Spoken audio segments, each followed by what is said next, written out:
अस्सलामुअलैकुम। Of camera stories के एक न्यू एपिसोड के साथ मैं हूं Mazhar Malik. Thank you so much and love you so much अब सबके प्यार भरे फीडबैक का। आप लोग हैरान होंगे कि आज के दिन तो कहानी नहीं होती, तो फिर आज क्या वजह हुई। कल की जो कहानी थी उसमें मैंने अनाउंस कर दिया था कि कल भी आपको एक कहानी सुनाऊंगा। सो अपने वादे को पूरा करते हुए आज भी आपको कहानी सुनाने जा रहा हूं। और ये एक सच्ची कहानी जो मुझे किसी ने भेजी है, उन्हीं की आप बीती सुनाने से पहले कोशिश करूंगा। अभी ये नहीं कह सकता कि परमानेंटली, हो सकता है इसको परमानेंटली 4 दिन के लिए 5 दिन के लिए कर दूं, लेकिन फिलहाल अभी आज के दिन तो सुने, देखूंगा शायद अगले हफ्ते भी आपको चौथी कहानी सुना दूं। लेकिन बहुत ज़्यादा जो फीडबैक आ रहा है वो ये है कि 4 से 5 कहानियाँ आप हमें सुनाएं, क्योंकि जो लोग सुन रहे हैं उनका मुसलसल मैं फीडबैक व्हाट्सएप पे पढ़ रहा हूँ और कमेंट्स के नीचे भी पढ़ रहा हूँ। तो वो बहुत ज़्यादा फरमाइश है कि मैं इसको बढ़ा दूँ, तो इंशाल्लाह जी अब मैं इसको बढ़ाने जा रहा हूँ। और उन सब का बहुत बहुत शुक्रिया जिन्होंने मेरे दोस्त ताहिर नवीद के लिए बहुत ज़्यादा दुआएं की। अल्लाह उन सबको खुश रखे। मकसद भी यही था कि हम लोग एक फैमिली है, मिल के एक दूसरे के लिए दुआ करते हैं। मैं भी अपने दिन का बहुत सारा टाइम लोगों की कॉल सुनते हुए गुजारता हूँ, उनके काम करता हूँ, उनका फीडबैक जब ये मुझे मिलता है, जी अल्हम्दुलिल्लाह आपकी कही हुई बातों पे अमल करके हमारे बहुत सारे काम हो गए हैं, तो मुझे मेरा सिला मिल जाता है कि अल्लाह ने मुझे इज़्ज़त बख्शी, मैं एक वसीला बना और मेरे ज़रिए लोगों के काम हो गए। मैं इसको जारी और सारी रखूँगा जब तक ज़िंदगी है, इंशाल्लाह करता रहूँगा। बस आप लोगों की दुआएं, आप लोगों का प्यार चाहिए। आज की जो कहानी है मुझे भेजी है, उनका नाम है आज़ाद खान। इंडिया, भावलपुर, बिहार की ये कहानी है। आज से तकरीबन 50-55 साल पुरानी कहानी है। 2 कहानियाँ हैं वहीं की जो मैं आज आपको सुनाने जा रहा हूँ। पाकिस्तान में भी एक शहर है भावलपुर, और ये उन्होंने कहा है भावलपुर बिहार में। आज़ाद खान कहते हैं एक कहानी उनके वालिद साहब की है, जो एक सच्चा वाक़या है जो उनके साथ बीता, और जो दूसरा वाक़या है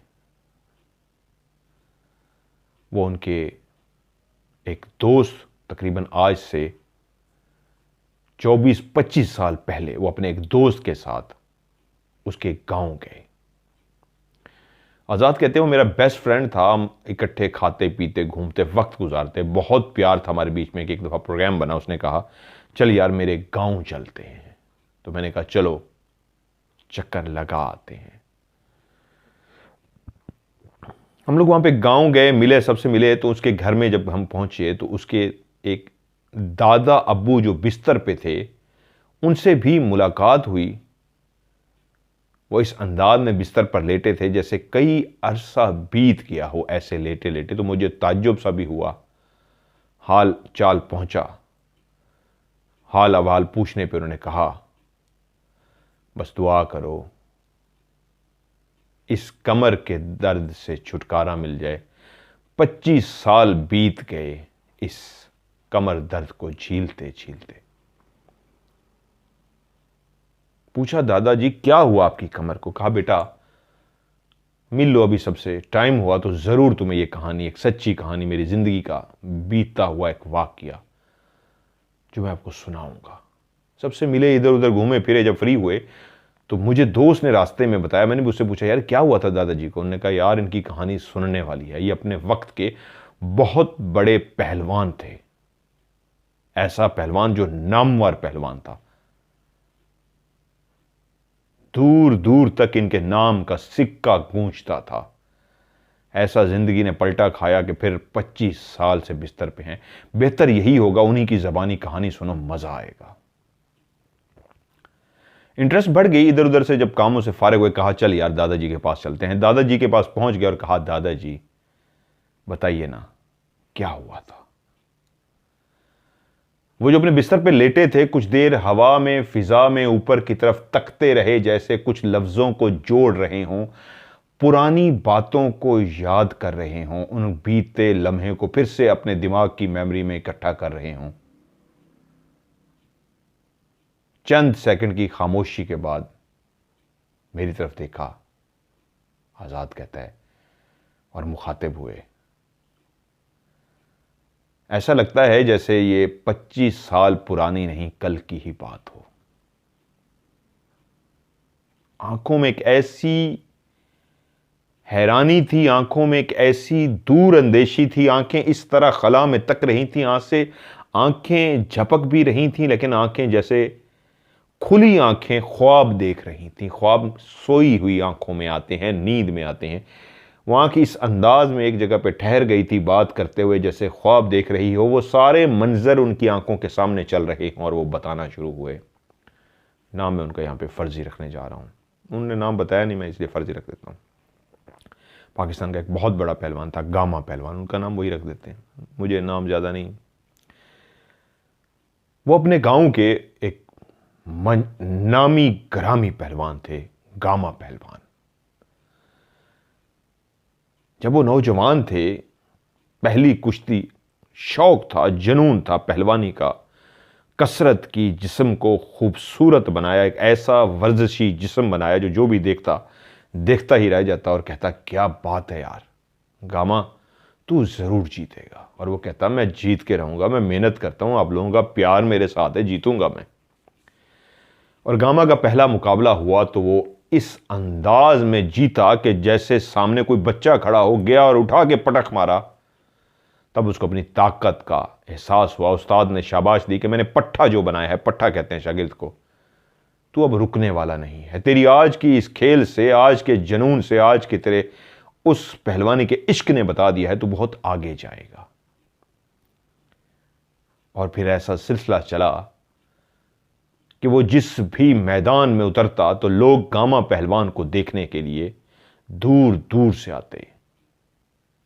ढोल की थाप पे अनाउंस कराया जाता कि आज सुन लो भाई हजरात, गामा पहलवान बामुकाबला फलाना पहलवान, फलां तारीख को, फलां दिन को, इतने बजे इस जगह पे तय पाया है। आप सबको इतला दी जाती है कि इस मैच को देखने के लिए ग्राउंड में पहुंचे। यह उस दौर की मनादी होती थी, यह उस दौर का सोशल नेटवर्क था, एक दूसरे को जोड़ने का तरीका के मनादी ढोल की ठापे डंड डंड डंड डंड, भाई हजरात एक बात सुनो, सब मुखातिब हो जाते थे। ढोल बज रहा है और एक कोई ऐलान कर रहा है तो कुछ मुकाबला आया है।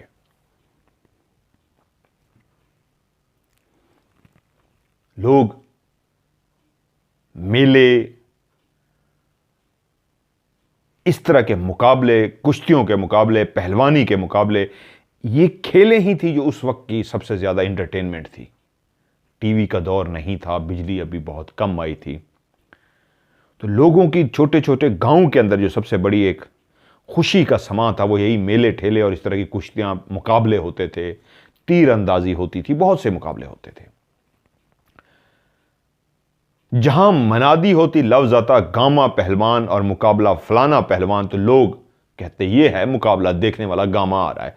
लोग पहुंच जाते, जौक दर जौक पहुंचते, रश पड़ जाता, इर्द गिर्द दूर दूर तक लोग बैठे होते। और जब गामा मैदान में उतरता, मट्टी जमीन से उठाता, यूं अपने हाथों पे लगाता और अपने जिस्म पे यूं मलता, तेल उसने जिस्म पे मला होता और उस एक दफा जैसे यूं अपने सीने पे जोर से हाथ मारता और सीना तान के खड़ा होता तो कोई मुंह से सीटी बजाता और जोर से क्लैपिंग होती कि शहजादा आया, पहलवान आया। जना ही नहीं माई ने कोई ऐसा लाल जो इसके सामने टिक सके। और वो अपने सीने पे ऐसे हाथ मार के चमकते हुए जिस्म के साथ, ऐसे बॉडी की शेप बनी हुई पहलवान की तरफ जब लहराता हुआ जाता और उसकी आंखों में आंखें डालता और ऐसे हाथ करता, दूसरे को समझने का मौका ही ना देता कि कैसा वार किया और उठा के ऐसा जमीन पे पटका कि दूसरे पहलवान को अंदाजा हुआ कि मुकाबला तो अभी शुरू ही हुआ था कि खत्म भी हो गया, उसने उठा के मुझे पटक भी दिया। लगता था उस पर कोई खास रहमत है और वो मेहनत भी बहुत करता था। उस्तादों का शागिर्द भी बहुत कमाल फरमा बरदार शागिर्द था। मुकाबले होते रहे, गामा जीतता रहा, नाम बनता रहा, यहां तक कि अपने गांव का बहुत बड़ा फखर बन गया गामा। जब भी कोई मुकाबले का अनाउंसमेंट होता है तो गांव वाले खुशी से कहते, फखर से कहते, और फिर कोई बच्चा आ गया, उन्होंने कहा छड़ दे, तू साडे गामे कोलों नहीं जीत सकता। मुकाबले वाले दिन गांव के लोग इकट्ठे होते, फूलों के हार पहले ही लेके चलते, ढोल की थाप पे इकट्ठा एक हजूम सा बन के चलता आगे आगे, गामा पीछे, गांव वाले शोर करते हुए, मुंह से आवाजें निकालते, आ करते हुए निकलते, हमारा गामा आ रहा है। और इसी तरह वापस खुशी खुशी आते, गामा जीत के आता। उन्हीं दिनों की बात है कि एक गांव के किसी पहलवान ने पैगाम पहुंचाया। उस गांव का चौधरी जो था, उसने अपने मुजेरे को भेजा और उसने कहा, फलां गांव के चौधरी का पैगाम आया है, बड़ा नाम सुना है गामे का, तो हमारे पहलवान का भी तुमने नाम सुना होगा। फलां दिन फलां तारीख को मुकाबला है, जुरत तो इसको कबूल करो और मनादी कराओ और हम तक पैगाम पहुंचाओ, हमारा पहलवान खाड़े में उतरेगा और तुम्हारे गामे को उखाड़ के फेंकेगा, ऐसा पिछाड़ेगा, ऐसा उठा के फेंकेगा, दुनिया याद करेगी। गामे को ये जो चैलेंज भेजा गया था, उसने हंसते हुए कबूल कर लिया। उसने कहा, गामा कभी आज तक किसी से डरा नहीं है, जाके कह दो, मनादी तुम कराओ, दिन तारीख वक्त तुम तय करो, कह दो। गामे ने कबूल किया, गामे ने चैलेंज कबूल किया, मनादी हो गई, बता दिया गया गामे को भी फलां दिन फलां तारीख को मुकाबला है। यह एक बहुत बड़ा मुकाबला था, क्योंकि किसी पहलवान ने नहीं, डायरेक्ट एक गांव के चौधरी ने भेजा था पैगाम कि हमारे इलाके के पहलवान से लड़के दिखाओ, अगर तुम्हारे गांव का गामा है तो हमारे गांव का भी फलां पहलवान है। और यूं जब गामे के गांव में भी ऐलान हुआ, ढोल बजा और वक्त का तयन बता दिया गया कि इस दिन ये मुकाबला है, तो सारे गांव वाले तैयार हुए और मतलूबा दिन गामे को लेके शोर शराबा करते, ढोल की थाप पे पहले से ही भंगड़े डालते कि हम ऐसे ही भंगड़े डालते वापस आएंगे, हमारा बब्बर शेर गामा जा रहा है। वहां पहुंचे तो वहां पे भी पूरा, जिस जगह पे वो अखाड़ा था, पूरा गांव, सिर्फ 2 गांव का मुकाबला नहीं था, इर्द गिर्द के भी बहुत सारे गांव पहुंचे हुए थे, क्योंकि ये जो मुकाबला था ये वाकई 2 बड़े पहलवानों का मुकाबला था। अगर गामा नामवर था तो दूसरे गांव का पहलवान भी बहुत नामवर था। सब बैठ गए, शोर हो रहा था, वहां पे एक रौनक सी लग गई थी। सुबह से ही वहां पे मेले ठेले की तरह का माहौल हो गया था, रेडियां लग गई थी, चीजें बेचने वाले भी आ गए थे, कोई गंडेरियां बेच रहा था, कोई शरबत बेच रहा था, कोई खाने के पापड़ बेच रहा था। गांव की जितनी भी सौगात लोग शौक से खाते हैं, यहां तक कि एक दिन के लिए मिठाई की दुकान भी रेडी पे लगा के मिठाइयां बेची जा रही थी। ऐसा लगता था जैसे उस दिन कोई मेला हो। गामे ने दूर से देख लिया, वो जो पहलवान था चौधरी के साथ ही बैठा था। पहलवान दूर से ही दूसरे पहलवान की ताकत का अंदाजा लगा लेता है, यूं गामे ने भी उसकी ताकत का अंदाजा लगा लिया। और जैसे ही गामा अपने गांव वालों को लेकर वहां पे दाखिल हुआ, करीब पहुंचा, तो एक शोर सा उठा। पहले से मौजूद जो दूसरे गांव से लोग आए हुए थे, वो भी गामे के लिए तालियां बजाना शुरू हो गए, गामे को वेलकम किया, सीटियां मारी और शोर सा उठा और जोर की तालियां बजाई गई। चौधरी जो अपने पहलवान के साथ बैठा था, उस गांव वाले भी गामा को देखने के लिए बेचैन थे कि कौन है जिसका इतना नाम सुन रखा है।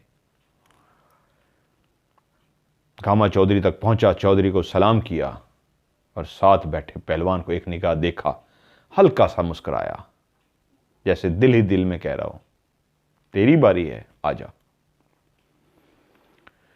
दोनों पहलवान अपने कपड़े उतार के, एक जो लुंगी टाइप एक खास अंदाज में बांधते हैं कपड़ा नीचे, लंगोट कहते हैं, लंगोट टाइप होता है, वो बांधना शुरू हो गए, जिस्म पे तेल लगाना शुरू हो गए और जिस तरह अपने आप को तैयार करते हैं, उछल कूद शुरू कर दी, एक्सरसाइज हल्की फुल्की शुरू कर दी, जिस्म को गर्म करना शुरू कर दिया, वार्म अप करना शुरू कर दिया। कोई भी गेम खेलने से पहले जिस तरह आप अपने जिस्म को जरा गर्म करते हैं, तो दोनों पहलवान अपने अपने जिस्म को गर्म कर रहे थे और दोनों चारों तरफ बैठे हुए लोग इस अंदाज में दोनों को देख रहे थे कि आज एक बहुत बड़ा मुकाबला देखने को मिलेगा।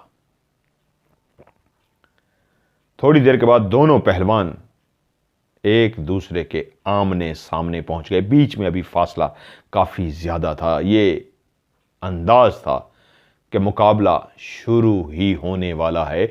दोनों पहलवान अखाड़े में उतर चुके थे। भरपूर अंदाज में इस्तकबाल किया गया। तालियां बजाएगी, सीटियां बजाएगी, शोर उठा। किसी ने कहा साडा गामा जीते ही जीते, और किसी ने दूसरे का नाम लगाया, नारा लगाया कि वो हमारा जीते ही जीते। ये जोश जो होता है जब भी कोई गेम हो रही होती है तो उसके जो सपोर्टर साथ में बैठे होते हैं वही जोश ही दिलाते हैं जिससे इंसान का जज्बा और बढ़ता है और उसके अंदर एक हिम्मत, ताकत, कुव्वत आती है और वो बहादुरी से लड़ता है। ये वक्त भी ऐसा ही था कि गांव में को इस तरह जज्बा दिलाया जा रहा था और दूसरे गांव के लोग अपने बंदे को जज्बा दिला रहे थे कि जीतना है। अगर तू हारा तो हमारा गांव शर्मिंदा हो जाएगा, और अगर गामा हारता तो फिर यह गांव की नाक कट जाती। दोनों पहलवान मट्टी को जमीन से उठाते अपने हाथों पे जो तेल से चिपड़ चिपड़ भर चुके थे ऐसे लगाते ताकि हाथ स्लिप ना हो, क्योंकि उन्होंने उन्हीं हाथों से पूरे जिस्म के ऊपर तेल की मालिश की थी। वो तेल इसलिए लगाते हैं कि जब दूसरा पहलवान उनको पकड़ने की कोशिश करे तो उसका हाथ स्लिप हो जाए तेल से। अपने हाथों पे इस तरह मट्टी लगाते दोनों पहलवान आमने सामने खड़े एक दूसरे को घूर रहे थे जैसे हमला करने के लिए तैयार हो रहे हों। आहिस्ता आहिस्ता दोनों पहलवान आगे बढ़े, यहां तक कि सीटी बजा दी गई, मुकाबले का आगाज कर दिया गया। दोनों पहलवान एक दूसरे की आंखों में देखते हुए चलते चलते एक दूसरे के सामने आ गए और यूं हाथों को एक दूसरे के सामने किया ताकि हाथों में ऐसे हाथ डाल सकें। यह होती है इब्तिदा पहलवानों की कुश्ती में। गामा भी जानता था जिससे आज मेरा मुकाबला है कम ताकतवर वो भी नहीं है, मुकाबला मजे का होगा। वरना वो अपने मुखालिफ हरीफ को देखते ही समझ जाता था इसको तो मैं उठा के पटकूंगा और पता भी नहीं लगेगा। लेकिन सामने वाले को देख के उसको भी अंदाजा हो गया था मुझे जोर लगाना पड़ेगा, जी जान लगानी पड़ेगी। कमजोर सामने वाला भी नहीं है, वो भी बहुत ताकतवर है। दोनों ने जब एक दूसरे के ऐसे हाथों में हाथ फंसाए और ताकत का मुजाहरा किया तो गामा जान गया आज अपने तमाम दाव पेज लगाने पड़ेंगे। सामने वाला पहलवान भी बहुत तजर्बेकार और बहुत ज्यादा ताकतवर है। हाथों में हाथ डलने की देर थी कि शोर बढ़ गया, गामा गामा, और दूसरी तरफ से दूसरे पहलवान का नाम पुकारा जाने लगा, जोर लगाओ। और दोनों पहलवान एक दूसरे को धक्का देने लगे। दोनों पहलवान अब बाकायदा तौर पे कुश्ती लड़ाई स्टार्ट कर चुके थे कि वार करें, एक दूसरे के ऊपर उठाएं। और इस लड़ाई का, इस खेल का सबसे अहम हिस्सा जिसमें कोई भी एक पहलवान दूसरे को उठा के जमीन पे इस अंदाज में पटक दे कि उसकी कमर जमीन को लग जाए तो इसका मतलब है वो हार गया, उसकी कमर लग गई है। जिसकी कमर जमीन को टच हो गई वो हार गया। तो दोनों पहलवान अब इस कोशिश में थे, एक दूसरे की टांगों में टांग फंसा रहे थे, हाथों से जोर लगा रहे थे कि एक दूसरे को दोनों गिरा सकें। गामे की ख्वाहिश थी वो पहले गिरे और वो ख्वाहिश कर रहा था इसको किस तरीके गिराऊं और इसका नाम, इसके गांव की इज्जत मिट्टी में मिला दूं, मैं जीत जाऊं। दोनों पहलवान काफी देर तक एक दूसरे के साथ गुत्थम गुत्था रहे, यहां तक कि लड़ते लड़ते ग्राउंड से बाहर की तरफ आ गए। फिर सीटी बजाएगी कि ये एक एरिया होता है, गोल दायरा सा लगाया होता है, उससे आप बाहर चले गए। फिर वो उनको अंदर ले आए। फिर दोनों इसी तरह जोर लगाते लगाते लगाते, गामा उसको लगाते जोर लगाते बहुत पीछे ले गया। पहले वो गामे को ले गया था और गामा उस बात पे चौंक गया था कि पहली दफा हुआ था कि लड़ते लड़ते गामा पीछे हट रहा था और उस गोल दायरे से निकल गया था। गांव वाले के दिल पे थोड़ा सा खौफ आया था कि पहली दफा क्या था, गामा भी लग रहा था कि लड़ तो रहा है लेकिन गामे के लिए इतना आसान नहीं है। और दूसरी दफा गामा उसी तरह उसको लड़ते लड़ते लड़ते दायरे से बाहर ले गया। फिर से सीटी बजाई गई कि रोको, अंदर दोबारा से आ जाओ। दोबारा से दोनों पहलवान अंदर आ गए, फिर एक दूसरे के साथ दाव लगाते, लड़ते, कभी गिरा देते, फिर उठ जाता, गामा उसको गिराता, वो उठ जाता, वो गामे को गिराता, गामा उठ जाता। लड़ते लड़ते दोनों पसीने पसीने हो गए। आज गांव वाले ने देखा कि वाकई मुकाबला बहुत सख्त है, इतना आसान नहीं है एक दूसरे को हराना। ये दोनों पहलवान तो लड़ते लड़ते पसीने हो चुके थे। इर्द गिर्द बैठे तमाशाई भी चीखें मार मार के, तालियां मार मार के, मजे ले लेके अपना गला फाड़े जा रहे थे, जोश दिलाने में लगे थे। हारना नहीं है, क्योंकि दोनों की सांसें अब बंद होने लगी थी। दोनों पहलवानों के जो हिमायती थे वो इस कोशिश में थे कि हमारी नाक ना कटे, हमारे पहलवान की कमर ना लगे। और दोनों पहलवान जाते थे कि पूरे गांव की इज्जत उनके हाथों में है। गामा जीता तो उसका गांव हार गया, गामा जीता तो उसका गांव जीत जाएगा, अगर वो जीतेगा तो उसका गांव जीत जाएगा, और जो पहलवान हारेगा उसका गांव हार जाएगा। लड़ते लड़ते लड़ते एकदम से लोगों ने देखा कि गामे ने ऐसा वार किया कि उसको उठाया और उठा के जमीन पे पटक दिया। वो इस बुरी अंदाज में गिरा कि उसकी सीधी कमर ही जमीन पे लग गई। कमर लगने की देर थी कि जो क्राउड बैठा था, वो जो तमाशाई गामे की साइड पे थे, एकदम चीखें मारते हुए उठे अपनी जगह से और भागते हुए गामे की तरफ आ गए। मुकाबला खत्म हो चुका था, गामा जीत गया था। बहुत मुश्किल मुकाबला था, इतना आसान नहीं था। बहुत अरसे बाद किसी ने मुकाबला देखा था कि दोनों पहलवानों ने जोर लगा के मुकाबले को जीतने की कोशिश की थी। लोग जब भागते हुए गामे की तरफ आए तो गामे ने ऐसे हाथ का इशारा किया, रुक जाओ। वो गामे को कंधे पे बिठाना चाहते थे, तो तभी उन्होंने देखा कि गामा आगे बढ़ा। वो जो नीचे गिरा था उसको हाथ दिया और उसको हाथ देके खींच लिया, उसको खड़ा कर दिया। और जैसे उसको खड़ा किया तो गामी ने उसको जब गले लगाया, इस अंदाज में गले लगाया कि उसको महसूस हो कि तू भी जिगरे से लड़ा है। हार जीत एक ना एक की तो होती है, या तू जीता या मैं जीता, मैं जीत गया हूं, गले लग, खेला तू भी कमाल है। जब गामे ने उसको गले लगाया तो उसके बाद सबने गामे को उठाया, कंधे पे बिठाया, और उसके बाद ढोल की थाप पे सब भंगड़ा डालना शुरू हो गए, खुशी मनाना शुरू हो गए। और इस अदा पे कि उसने हाथ पकड़ के उठाया था, उसको गले लगाया था, चौधरी भी खुश हुआ। कमाल पहलवान था, जीतने के बाद भी दूसरे को इस तरह गले लगा रहा था, मोहब्बत का इजहार कर रहा था। वरना एंड पे अक्सर ऐसा होता था लड़ाइयों में, पहलवान जीत जाता है तो दूसरा नफरत से देख रहा होता था, धक्के दे रहा होता था, अजीब सा माहौल होता था। वहां पे पैसे सारे, उस वक्त भी आज भी होता है, जब पहलवान जीता है तो सब अपनी अपनी खुशी से जितना पैसे दे सकते हैं नोट निकालते हैं और पहलवान को पकड़ाना शुरू कर देते हैं। तो सब पैसों की बारिश कर रहे थे गामे के ऊपर। चौधरी भी, जिसने पैगाम भिजवाया था, आगे बढ़ा, गामे को मुबारकबाद दी और उसको इनाम के तौर पे पैसे दिए। वो जो अपने गांव से हार लेके आए थे, फूलों के हार, वो सारे गामे को पहना दिए गए और गांव वाले भंगड़े डाल रहे थे, हमारा गामा जीत ही गया, हमें पता था हमारा गामा जीतेगा। गामा कंधे पे सवार था और काफी देर तक वहां पे जश्न मनाया जाता रहा, ढोल बजाया जाता रहा।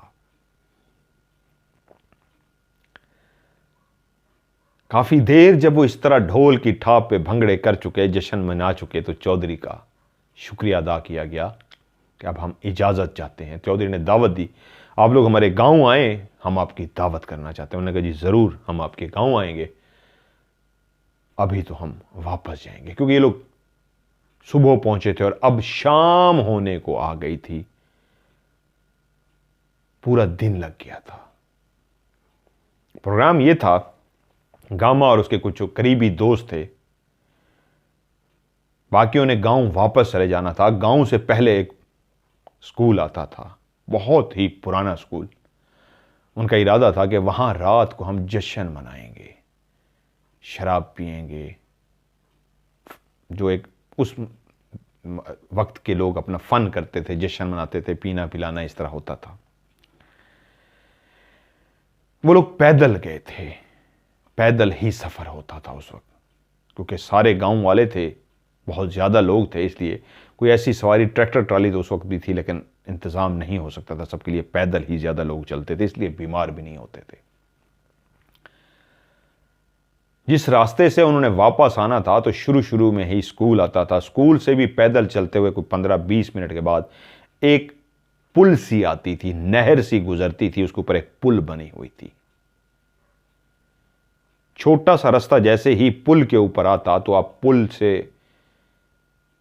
10-15 कदम चलते थे तो पुल खत्म हो जाता था उस नहर का, और उसके बाद फिर एक पगडंडी सी जाती थी, बहुत बड़ा खुला रास्ता नहीं जाता था, उस पगडंडी से होते हुए आप फिर कोई 5-7 मिनट के बाद गांव तक पहुंच जाते थे।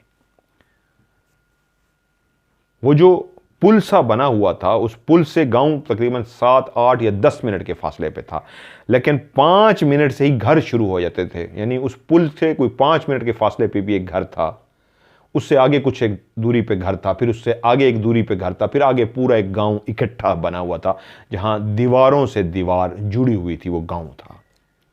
शुरू तकरीबन उस पुल के करीब से घर शुरू हो जाते थे, और उस गांव से पहले कुछ भी नहीं था सिवाय जमीनों के, और उससे भी पहले 15 मिनट पहले, उस पुल से भी 15 मिनट पहले स्कूल था। वो सारे जश्न मनाते, खुशी खुशी, अभी भी ढोल वाला जो साथ लेके आए थे, बहुत पैसे मिले थे गामे को, वो सब खुशी मनाते, जश्न मनाते वापस आ रहे थे कि वहीं पे ही स्कूल आ गया, लेकिन रात हो चुकी थी। वो जानते थे कि 10-15 लोग अब यहां पे रात को जश्न का समा मनाएंगे, इस फतह को, खुशी को सेलिब्रेट करेंगे, और बाकी लोगों ने कहा हम इजाज़त चाहते हैं, सुबह जल्दी उठना है, हम जाएंगे। उन सबको खुदाफिज किया गया। वो सारे के सारे तकरीबन रात के 8 बजे वहां से रवाना हो गए। ये सब चलते हुए उस पुराने से स्कूल के अंदर दाखिल हो गए। एक बहुत पुराना स्कूल बना हुआ था, इसके अंदर पुराने दरख्त भी थे, लेकिन एक बहुत ही वीरान सा, कच्ची दीवारों वाला एक ऐसा स्कूल जिसके अंदर रात को कोई भी अकेले जाते हुए खौफजदा हो जाए, जैसे यहां पे बाकायदा किस मखलूक का बसेरा हो। लेकिन इस लम्हे क्योंकि गामा उनके साथ था, खुशी का समा था, और गामा इतना आज खुश था कि आज उसको भी लगा था पहलवान बहुत ताकतवर है, कहीं मैं हार ना जाऊं। आज वो खुद चाहता था अपनी खुशी का जश्न मनाए। बहुत मुश्किल मुकाबला था। वो लोग स्कूल के अंदर दाखिल हुए, बोतलें शोतलें उन्होंने खोली और बैठ के पीना शुरू हो गए। वो सब बैठे पीते पीते पीते कब रात का 1 बज गया किसी को अंदाजा भी ना हुआ। आहिस्ता आहिस्ता दोस्त इजाज़त लेते गए और गामे से कहते गए यार अब हम चलते हैं। वो कहता है बैठो यार, वो कहते हैं नहीं हम चलते हैं। इसी तरह एक एक करके वो सब गामे को खुदा हाफिज करते करते गांव की तरफ जाना शुरू हो गए, यहां तक कि अब गामा और 2 बंदे बचे थे, तकरीबन रात के 1:45 हो गए थे। वो दोनों भी झूल रहे थे, नशे में धुत हो चुके थे। वो भी गामे को कह रहे थे गामे तूने आज कमाल कर दिया, आज तो हम भी डर गए थे कि कहीं मुकाबला तू हार ही ना जाए, गांव वालों की नाक ही ना कटवा दे, लेकिन तूने जीत हमेशा की तरह गांव की नाक बढ़ा दी, गांव फिर मस्त कर दिया, फिर हमें फ़ख्र है ऊपर तेरे ऊपर गामा, तू शहजादा है। वो इस तरह उसकी तारीफ़ें किए जा रहे थे, और गामा भी जो इस वक्त नशे में धुत हो चुका था वो भी कहे जा रहा था ओए गामे नू हरान वाला कोई पैदा ही नहीं हुआ, गामे को हराना कोई आसान। ये गामा दिल का बहुत अच्छा था, ख्याल रखने वाला था, लेकिन जब वो पी लेता था तो पीने के बाद वो ऐसी बहकी बहकी बातें करता था कि वो फिर कहता था कि जो मैं हूं कोई नहीं है, मेरा किसी की जरूरत ही नहीं है कोई मुकाबला कर सके, और माँ ने बच्चा ही पैदा नहीं किया जो गामे का मुकाबला कर सके। वो इस तरह की बातें बहुत करता था, और वो जो सामने 2 बैठे थे वो भी उसकी तारीफ़ें किए जा रहे थे, उसको और पंप किए जा रहे थे, और वो और धुत होके कह रहा था जमिया ही नहीं माँ ने वो बच्चा जड़ा गामे नाल लड़ सके। और इस तरह की बातें करते करते उनमें से एक जो शख्स था वो ऐसे लड़खड़ा के नीचे की तरफ गिरा, तो दूसरे ने कहा बस कर यार तेरी हालत ख़राब हो गई है, चल चलें, चल गामे चलते हैं। गामा बोला तुम जाओ, मुझे अपनी खुशी का भी और जश्न मनाना है। रात सारी मैं अकेला जश्न मनाऊंगा। मैंने आज मुकाबला जीता है, मेरी बहुत बड़ी जश्न की रात है। मैं कई मुकाबले जीता हूं, लेकिन आज तो मुझे भी पता लगा है कि मेरे सामने कोई पहलवान आया था। आज मुझे भी लगा था कि किसी के साथ लड़ना है, लेकिन गामा हमेशा की तरह जीत गया। इसी तरह बातें करते करते उन्होंने नशे वाले अंदाज में कहा, ठीक है गामे, हम चलते हैं। उन्होंने गामे को खुदा हाफिज किया और गामे ने भी बैठे बैठे कहा, ठीक है जाओ। वो दोनों भी उठे और चलते हुए उस पुल के ऊपर से क्रॉस करके गांव की तरफ चल पड़े। गामा अकेला बैठा वहां पे पीता रहा, गुनगुना रहा था। वो अपने आप से बातें कर रहा था, ओ गामा तू फिर जीत गया, ओए गामा तुझे हराना बहुत मुश्किल है, ओए माँ ने कोई जना ही नहीं है ऐसा बच्चा जो तुझसे लड़ सके। वो ऐसी बातें लगा रहा। करते करते उसको एक दफ़ा ऐसे लड़खड़ाया तो उसको अंदाज़ा हुआ कि वो बहुत ज़्यादा पी चुका है, अब वो भी बैठने के काबिल नहीं है। तो उसको लगा कि अब मुझे घर जाना चाहिए। उसने स्कूल की तरफ इधर उधर देखा तो उसको डर तो नहीं लगा, वो डरने वाला बंदा तो नहीं था, एक बहादुर पहलवान था अपने वक्त का। लेकिन स्कूल की हालत मट्टी मट्टी और सारा देख के कहा, पता नहीं यहाँ पे कोई जिस तरह एहतियातन लोग करते हैं, सांप बिच्छू और कोई इस तरह की होती है, या तो कोई चारपाई हो तो बंदा सो जाता है, वरना बंदे स्कूलों में और जो पुराने इस तरह के स्कूलों में एहतियात करते हैं कि कोई मच्छर, कोई जानवर, कोई सांप बिच्छू ना हो। तो उसने कहा नहीं, यहाँ सोना ठीक नहीं है, मुझे घर जाना चाहिए। वो जैसे ही अपनी जगह से उठा तो उसको इतना अंदाजा हो गया चलना बहुत मुश्किल है। वो लड़खड़ा रहा है, पाँव रखता है तो वो गिरने वाला हो जाता है। वो कसरती जिस्म वाला पहलवान, एक बेहतरीन जिस्म वाला पहलवान, लड़खड़ाता हुआ, गुनगुनाता हुआ और अपनी ही तारीफें करता हुआ बाहर निकला। गामा फिर जीत के आया है, गामे को हराना बहुत मुश्किल है, और किसी ने माँ ने लाल जमिया ही नहीं। इस तरह की बातें करते करते वो उस पुल पे पहुंच गया, जिसको क्रॉस करने के बाद एक पगडंडी से रास्ता गांव की तरफ जाता था। वो जैसे ही उस पुल के करीब पहुंचा तो चांदनी रात में जो उसने मंजर देखा, सामने एक काला स्याह 13-14 साल का लड़का, 10-12 साल का तकरीबन, लंगोट पहने जिस तरह पहलवान पहनते हैं, बिल्कुल काला स्याह और बिल्कुल पतला सा।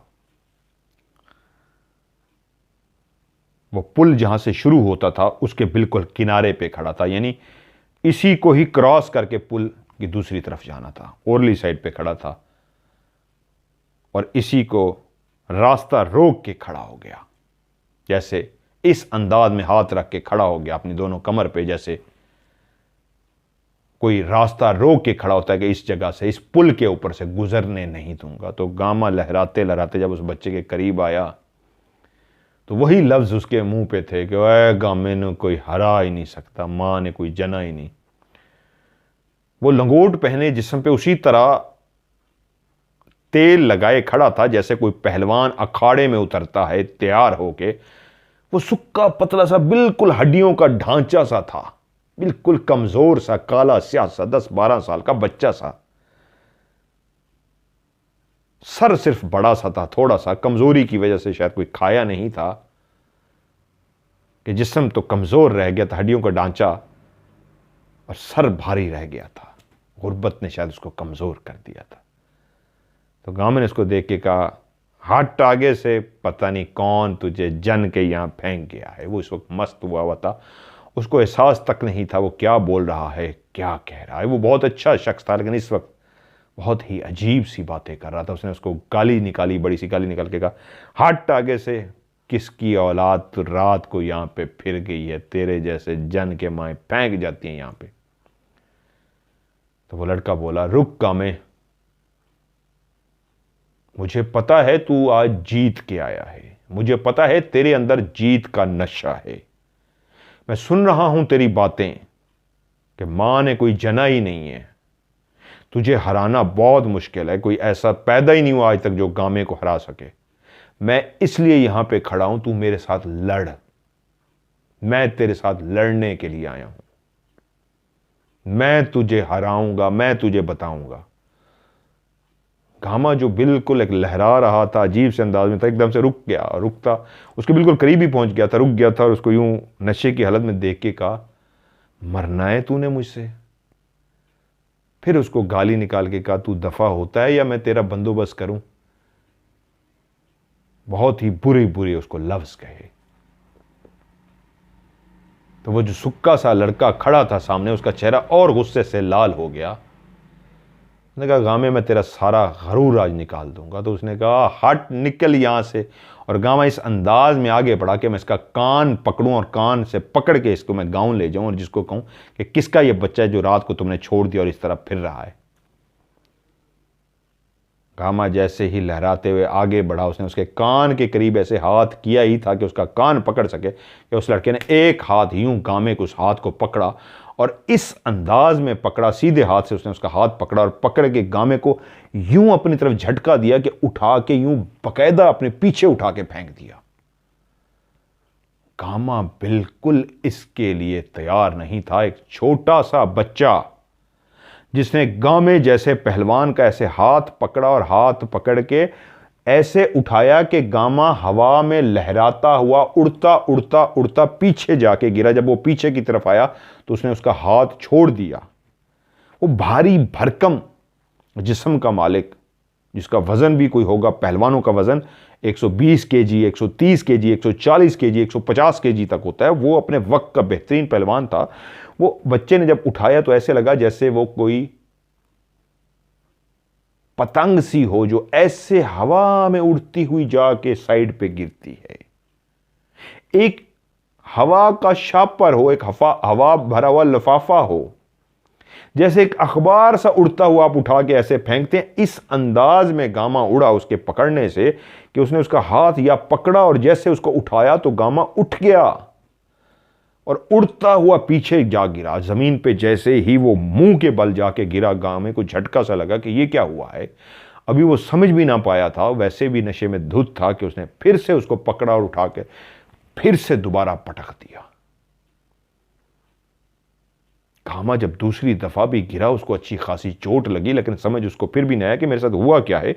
वो भी फिर से समझने ही लगा था कि फिर से वो लड़का पीछे से आया। उसने उसको दोनों हाथों से ऐसे कमर से उठाया और उठा के ऐसे अपने ऐसे सर पे उठा लिया।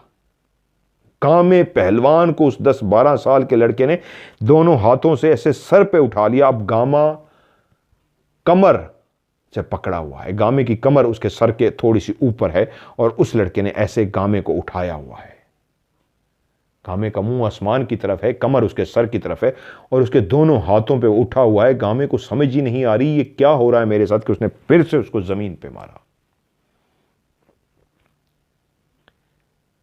तकरीबन इसी अंदाज में उसको पकड़ पकड़ के 6 से 7 दफा जब उसको गिरा चुका तो गामे को इतनी चोटें लग चुकी थी कि उसका जितना भी नशा था वो सब का सब गायब हो चुका था। अच्छा खासा उसको होश आ गया था। वो जो मदहोशी सा था, वो जो गरूर में था, उसका सारा गरूर मलिया मेट हो चुका था। उसको अच्छी खासी चोटें लग चुकी थीं, परेशान हो चुका था। अब बारी चीखने की आने वाली थी। वो पहलवान होके चीखो पुकार करने वाला था। अभी तक उसको समझ ना आई कि उस छोटे से लड़के ने, जो गामा नीचे जमीन पे गिरा हुआ था मुंह के बल, चलता हुआ गामे के करीब आया और उसकी कमर के ऊपर आके इस अंदाज में पांव रखा जैसे पांव नहीं, कोई भारी भरकम चीज गामे की कमर पे आ गई हो। एक ही उसने पांव इस जोर से गामे की कमर के में मारा कि गामे को उसी वक्त लगा जैसे उसकी कमर की हड्डी चटक गई है, टूटने की क्लियर आवाज आ गई है। जब वो लड़का उसको उठा उठा के पटक रहा था, फेंक रहा था, तब भी उसकी अभी तक कोई हड्डी नहीं टूटी थी। उसको चोटें बहुत जोर से लग रही थी, यहां तक कि उसका नशा भी गायब हो गया। लेकिन जिस वक्त वो उसके ऊपर आके खड़ा हुआ, उसकी कमर पे उसने एक ही पांव रखा तो इतना भारी भरकम पांव था कि हड्डी ही टूट गई, चटक गई। और इतनी शदीद गामे को दर्द हुआ हड्डी के टूटने का कि उसने चीख मारी और उसके बाद मुसलसल उसके मुंह से चीखें निकलने लगी। वही गामा पहलवान जो कुछ देर पहले लहराता हुआ आ रहा था, पैदा ही कोई नहीं हुआ, अब चीखो पुकार कर रहा था, बचाओ बचाओ मुझे, हाय मैं मर गया, ओए मुझे बचाओ मैं मर गया, हाय मैं मर गया, मुझे बचाओ, हाय मैं मर गया। वो इतना तकलीफ में कराह रहा था, वो इतना जोर जोर से कराह रहा था कि उसकी आवाज रात की उस तारीकी में दूर दूर तक गूंज रही थी।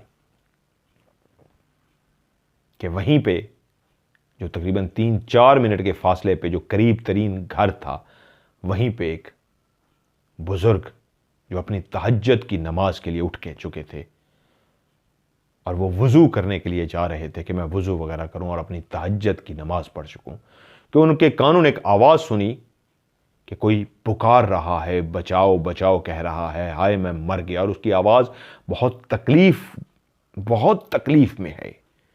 उन्होंने थोड़ी देर गौर किया, आवाज़ दूर से आ रही थी, लेकिन क्योंकि रात की तारीकी थी, खामोशी थी, इसलिए आवाज़ क्लियर सुनाई दे रही थी। चीखने वाला गला फाड़ फाड़ के चीख रहा था। चीखने में तकलीफ भी थी और शिद्दत भी थी और आवाज़ भी बहुत ऊंची थी, जैसे वो चाहता हो दूर गांव तक मेरी आवाज़ जाए और कोई मुझे बचा ले। उन्हें कुछ सेकंड खड़े होकर आवाज़ को सुना तो एकदम से उनको एहसास हुआ, ये तो अपने गामे की आवाज़ है, ये तो गला भारी भरकम जिस तरह, ये तो गामा चीख रहा है। वो जल्दी से बाहर निकले तो आवाज़ सिमत का तायुन किया कि इस सिमत से आवाज़ आ रही है। अल्लाह का नाम लेके वो अल्लाह के नेक बुजुर्ग चलते हुए, तेज तेज कदमों से चलते हुए उस पुल के करीब पहुंचे तो देखा गामा जमीन पे उल्टा पड़ा है, चीखो पुकार कर रहा है और उसको कोई होश नहीं है। वो करीब पहुंचे और कहा, गामा गामा गामे बात सुनो, गामे बात सुनो। गामा कोई बात भी सुनने को तैयार नहीं था। ऐसा लगता था कि बस एक रेडियो है, एक टेप है जो चला दी गई है और वो मुसलसल चले जा रही है, बचाओ मुझे, हाय मैं मर गया, हाय मैं बर्बाद हो गया, बचाओ मुझे। वो नहीं किसी बात को सुनने को तैयार था। काफ़ी कोशिश के बावजूद जब वो समझ गए कि इस वक्त ये होश में नहीं है, बेहोश जागती आंखों के साथ है, दिमाग से चीखो पुकार भी कर रहा है, लेकिन इसका दिमाग स्टक हो गया है, मौफ हो गया है, ये कोई बात भी नहीं समझ पा रहा, ये अजीब सी हालत में है। तो उसी वक्त वापस गए, गांव के लोगों को इकट्ठा करके ले आए, साथ में गांव के हकीम को भी ले आए। जब सारे पहुंचे और गामे को इस हालत में देखा तो सबने, गांव के लोगों ने जमा होकर उसको मुतवज्जो किया, गामे बात सुनो, गामे। वो किसी की भी बात सुनने को तैयार नहीं था, वो होश में ही नहीं था, बस बोले जा रहा था, बोले जा रहा था। हकीम ने मुआयना किया तो उन्होंने कहा, इसकी कमर लगता ऐसे है, जब उसको उठाने लगे ये टूट चुकी है। वो सब इकट्ठे होके उसको बैलगाड़ी पे उठा के गांव ले गए। वो कहते हैं तकरीबन 7 दिन गामे की ऐसी ही हालत रही, ऐसी ही उसकी चीखों पुकार रही, यहां तक कि जब उसको गांव की तरफ लेके जा रहे थे बैलगाड़ी के अंदर, वो बेहोश हो गया था। वो जब होश में आता तो फिर वही चीखों पुकार करता और फिर बेहोश हो जाता। वो होश में आता, उसको रोकते, उसके मुंह पे हाथ रखते, उसके मुंह में ज़बरदस्ती पानी ठोंसते, कोई जूस पिलाते, कोई ताकत वाली चीज़ पिलाते, लस्सी पिलाते कि कुछ इसके अंदर भी जाए, वो फिर बेहोश हो जाता। बस इसी तरह वो जिंदा रहा। 7 दिन वो कोशिश करते रहे, उसको ज़बरदस्ती लिक्विड के ज़रिए, यानी कोई जूस शूस लस्सी या जो चीज़ें थी उसके ज़रिए वो अंदर खुराक पहुँचाते रहे। वो कोई होश में नहीं रहा, बस जागता तो वही चीखो पुकार करता, हाय मुझे बचा लो, मुझे मार डालेगा, हाय मुझे बचा लो, मुझे मार डालेगा, हाय मैं मर गया, हाय मैं लुट गया, और बेहोश हो जाता। गांव वालों का उसने नाम रोशन किया था, गांव वालों को उसकी वजह से फख्र था। तो पूरा गांव मुसलसल 7 दिन अपने काम काज छोड़ के उसकी अयादत करते रहे, उसकी देखभाल करते रहे, यहां तक कि 7वें दिन जब वो आखिरी दफ़ा बेहोश हुआ तो सब उसी तरह उसके इर्द गिर्द बैठे हुए थे। वो चारपाई पे लेटा था, बेहोश हो चुका था। उनको पता था आज 7वां दिन है, फिर थोड़ी देर के बाद ये होश में आ जाएगा। अभी ये चुप इसलिए हो गया कि बेहोश हो गया, होश में आते ही फिर शोर शराबा शुरू कर देगा। और जब वो दोबारा से होश में आया, उसने आंखें खोली तो इस दफ़ा उसका मुंह खामोश था। उसने गांव वालों की तरफ देखना शुरू कर दिया। तभी गांव वालों को अंदाज़ा हुआ आंखों से शनासाई सी लगती है, आंखें इस अंदाज में हमें देख रही हैं जैसे ये पहचान रहा हो। तो गांव का एक शख्स आगे बढ़ा, उसने कहा, गामे गामे तू होश में आ गया? तो उसने अपनी आंखों से ही जवाब दिया, गर्दन को हिलाया, हाँ, जैसे मैंने तुम्हारी बात को भी समझ लिया है, सुन लिया है। तो बाकी भी खुशी से उठ के खड़े हो गए। ओए खुदा का लाख लाख शुक्र है, गामा होश में आ गया। गामा मुझे पहचान रहा है ना? गामा मैं कौन हूं? वो बोला, गामा मुझे पहचान रहा है? गामे ने इस तरह अंदाज में कहा, हाँ मैं पहचान रहा हूं। तब सब खुदा का शुक्र बजा लाने लगे कि गामा होश में आ चुका था, चीखो पुकार भी नहीं कर रहा था, लेटा हुआ ही था। तब दोबारा से हकीम साहब को बुलाया गया। फिर उन्होंने, जो पहले बेहोशी की हालत में इस अंदाज में उसका मुआयना कर चुके थे, फिर सही तरीके जब उन्होंने मुआयना किया और उन्होंने देखा तो उनको पता लगा कि वो हिस्सा जहाँ पे उसने बताया वहाँ की हड्डी चिकना चूर हो चुकी है, टूट चुकी है। तब उसको हकीम साहब ने बताया कि गामा, अब तुम कभी जिंदगी में दोबारा पहलवानी नहीं कर सकोगे। इस अंदाज में तुम्हारी हड्डी टूटी है कि बस वो तुम्हारा आखिरी मुकाबला था। पहलवानी तो दूर की बात है, कभी तुम जिंदगी में खुद से उठ के बैठ भी नहीं सकोगे, ऐसे लेटे ही रहोगे। और गामा जो अब होश में आ चुका था, उसकी आंखों से आंसू बह रहे थे। वो कुछ बोला नहीं, आंसू बहते जा रहे थे कि अब उसका दौर, उसकी जवानी, उसका फख्र, उसकी पहलवानी, सब कुछ खत्म हो चुका था। अब बकिया जिंदगी जितनी भी उसने जीनी थी, इसी तरह चारपाई पे पड़े पड़े जीनी थी। सब उसको चुप करा रहे थे, उसका दिल रख रहे थे और उसके करीब आए और कहा, क्या हुआ गामा? कैसे टूटी है ये तेरी हड्डी? कौन है इतना ताकतवर जो तेरी कमर तोड़ गया? तो उसने जब सारा वाकया सुनाया कि कैसे उसको सब याद था कि मैं निकला, मैं मदहोश सा तो था, लेकिन मुझे याद है वो एक लड़का सा था, ऐसा काला स्याह सा, बिल्कुल बारीक सा, गोल सा, बड़ा सा सर था उसका। वहीं पे जब वो कहानी सुना रहा था तो एक बुजुर्ग अपनी जगह से उठा, कहते, गामा रुक जा, क्या उसका जिस्म इस अंदाज का था और उसकी आंखें इस तरह की थी? उसने कहा, हाँ। उसने कहा, वो बहुत ताकतवर होगा? उसने कहा, हाँ। उसने कहा, तू कहानी जारी रख, मैं समझ गया हूं वो कौन था। उसने जब पूरी कहानी सुना ली तो उसकी तरफ मुखातिब हुआ, बुजुर्ग को बताइए वो कौन था? उसने कहा, वो नट जिन था। मैंने लिखा हुआ है, उन्होंने उसका नाम रखा है, नाम आगे नट का मैं एक्सप्लेन भी करता हूं आपको। नट जिन था, वो बच्चे के रूप में आया था, वो असल में जिन था, नट जिन। वो जहां कहीं भी किसी को खड़ा हुआ मिलता है, इस अंदाज में मिलता है, तो इस अंदाज में ही लड़ता है और उठा के ऐसा ही पटकता है। तुम्हारे साथ तो उसने खैर शदीद किया है, लेकिन वो अपनी ताकत का मुजाहरा करता है, वो उठा उठा के पटकता है। लेकिन तुम्हारी कोई बात उसको ज़रूर बुरी लगी है, जिस पे उसने तुम्हें इतनी बड़ी सज़ा दी है कि तुम्हारी हड्डी चकनाचूर कर दी है। तो वो रोना शुरू हो गया और बोला, हाँ, नशे में शायद मैं कुछ गलत लफ्ज़ बोलता हूँ। उसने कहा, क्या बोला था तूने? उसने कहा, शायद मैं बोल रहा था किसी माँ ने आज तक कोई बच्चा ही नहीं जना जो मुझे, गामे को हरा सके। शायद मेरा ये जुमला उसको अच्छा नहीं लगा। मैं उसको कान से पकड़ने लगा था कि उसने बस मुझे हाथ से पकड़ ला और फिर उठा उठा के फेंका। जब उसने पहली दफ़ा ही मुझे खींचा था, मुझे कुछ समझ नहीं आई थी। जिस तरह उठा उठा के मुझे पटक रहा था, वो मार रहा था, जब मेरा नशा उतरा तब तक मुझे इतनी समझ आ चुकी थी, ये कोई इंसान नहीं है, ये बच्चा इतनी ताकत नहीं रखता, ये जिन ही है। लेकिन मैं ये वाकिफ नहीं था, अभी आपने बताया था वो कोई नट जिन था। ये मुझे अंदाज़ा हो गया था कि वो कोई जिन है, क्योंकि जब वो आखिरी दफ़ा मेरी कमर पे चढ़ा था तो उसने सिर्फ एक पाँव रखा था, उसका छोटा सा पाँव था। जब वो छोटा सा पाँव मेरे ऊपर आके रखा गया था, मुझे अंदाज़ा हुआ था कि उसने पाँव रखा है, लेकिन उसके बाद वज़न इतना ज़्यादा आया था कि मेरी कमर की हड्डी चकना चूर हो गई। और कहानी सुनाता वो दादा, जो आज़ाद खान वहाँ बैठा कहानी सुन रहा था, वो कहानी में इतना मस्त हो गया था कि वो सब कुछ उसकी आंखों के सामने हो रहा था कि वहीं पे कहानी सुनाते सुनाते उसी पहलवान ने, गामा पहलवान जो इस वक्त दादा बन के बुज़ुर्ग हो के लेटा हुआ था, कहानी सुनाते सुनाते अपनी खला में घूरती आंखों को वापस लिया और आज़ाद की तरफ देखा और कहा, वो गामा पहलवान मैं हूं।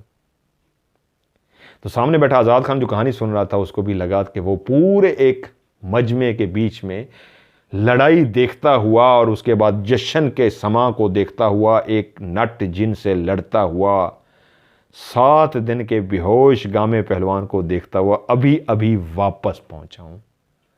उसको लगा आज़ाद, उस जिसने कहानी भेजी, कि अभी अभी मैं वापस पहुंचा हूं इस सारे मंजर से निकल के आगे।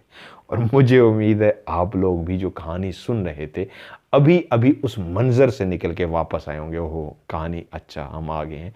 वो लेटा हुआ जो था 25 साल उसको हो गए थे उस चारपाई पे, उस टूटी कमर के साथ लेटे लेटे, और 25 साल बाद वो अपनी कहानी सुना रहा था आज़ाद को कि मैं हूं वो गामा पहलवान। और उस सारा मंजर जो उसको सुना रहा था, अपनी दर्द भरी वो कहानी सुना रहा था, जहां आज़ाद खो गया था। आप भी खो गए थे ना? ये कमेंट्स में ज़रूर बताइएगा कि आप लोग खो गए थे या नहीं खोए थे। नट जिन जो है, मैंने जिन्नात के ऊपर एक वीडियो बनाई हुई है जिसमें मैंने कैटेगरीज बताई हुई है। जिन है, आमिर है, अरवाह है, शयातीन है, द्यो है, अफरीद जिन है। इन्हीं को ही लोग मुख्तलिफ नाम देते हैं। जो इंसानों का रूप धार के आता है ना, वो आमिर जिन होता है। ये नट कह रहे हैं, मैंने इसको आपको बताया हुआ है, ये आमिर जिन था, इंसान का रूप धारे हुए, बहुत ताकतवर होता है। तो इन्होंने एक और भी कहानी भेजी है, तो आज मेरे ख्याल में एक इनफ हो गई है, काफ़ी टाइम हो गया है। वो भी एक अच्छी मज़ेदार कहानी थी। तो इंशाअल्लाह नेक्स्ट कहानी में उनकी अगली कहानी को मैं शामिल कर दूंगा। तो बस इजाज़त चाहूँगा। आप लोगों का बहुत बहुत शुक्रिया, प्यार करते हैं मुझसे। Thank you so much. Allah ताला आप सबको खुश रखे। कहानी भी बढ़ा दूंगा, अगर आप लोगों को अच्छी लगती है तो आप लोगों के लिए तो शो करता हूँ, तो कहानी भी इंशाल्लाह बढ़ा दूंगा। लेकिन इस कहानी को कोशिश करें, ये भी एक लोगों के लिए, अगर आप लोग इतना सुन के खुशी महसूस करते हैं और आप लोगों का वक्त अच्छा गुजरता है, तो बहुत सारे लोग हैं जो अगर इस कहानी को सुनेंगे तो उनका वक्त भी अच्छा गुजरेगा और आपके लिए वो एक नेक अमल कहलाएगा कि आपने किसी की ज़िंदगी में खुशी भर दी। बहुत सारे पेशेंट, मरीज़ थे, मुस्तकिल बीमारी का शिकार थे, वो कहते हैं जब हमने कहानी सुननी शुरू किया तो हमारी बीमारी ख़त्म हो गई है, हमारा वक्त बहुत अच्छा गुजरता है। तो अभी एक मेरी बात हो रही थी, उनको छुट्टियां हुई हैं यूएसए में, कोई वो बता रहे थे, तो बस अब एक ही काम है, सुबह उठते ही दिन को जब भी होता है आपकी कहानी लगा लेते हैं और कहानी चलती रहती है और हम कहानी सुनते हैं। तो मुझे बड़ा अच्छा लगा। कहते हैं हमारी तो सबसे बेहतरीन इस वक्त जो है, क्या नाम था उनका, शारमीन ह्यूस्टन से मेरी बात हो रही थी कि बस हमारा इस वक्त ज़बरदस्त वीकेंड जो गुजर रहा है वो है आपकी कहानी सुनना। हर वक्त आपकी कहानी चल रही है और उसको एंजॉय कर रहे हैं। तो अगर खुशी का बायस है कहानी तो उसको आगे शेयर भी दोस्तों के साथ ज़रूर किया करें ताकि लोगों को भी इसका फ़ायदा हो, उनका वक्त अच्छा गुजरे। आप भी अपनी कहानी भेजिए, हर दफ़ा जो अनाउंस करता हूँ ताकि नए लोग भी सुन सके। अपनी कहानियाँ मेरे साथ शेयर करें मेरे व्हाट्सअप के नंबर पर, जो नंबर है 00923136655500। मैं रिपीट कर देता हूँ, 00923136655500। इस पर आप कहानी लिख के भी मुझे भेज सकते हैं और आप मुझे वॉइस मैसेज रिकॉर्ड करके भी व्हाट्सएप पे भेज सकते हैं। दोनों सूरतों में लिख के भेजें या वॉइस मैसेज रिकॉर्ड करके भेजें। आखिरी लफ्ज़ जो होना चाहिए सबसे लास्ट में होना चाहिए, उर्दू में या इंग्लिश में। स्टोरी आप लिखते हैं, उर्दू में स्टोरी लिखें या इंग्लिश में आप स्टोरी लिख दें, या फिर आप लिख दें OCS, ऑफ कैमरा है ना, O of C camera, story S, OCS या OCS लिख दें, ताकि मैं जब मैसेज सारे देख रहा होता हूँ जहाँ पे मुझे OCS स्टोरी या स्टोरी लिखा हुआ नज़र आता है या OCS नज़र आता है, तो फौरी तौर पे उसको मैं खोलता हूँ, सुनता नहीं हूँ कहानी को, नंबर दे के सेव कर लेता हूँ, स्टोरी नंबर फलां फलां। जैसे ही आपका नंबर आएगा आपकी कहानी को प्रोग्राम में शामिल कर लूँगा। आज की OCS से मज़हर मलिक को दीजिए इजाज़त। अपना ढेर सारा ख्याल रखिएगा। खुदा हाफिज़।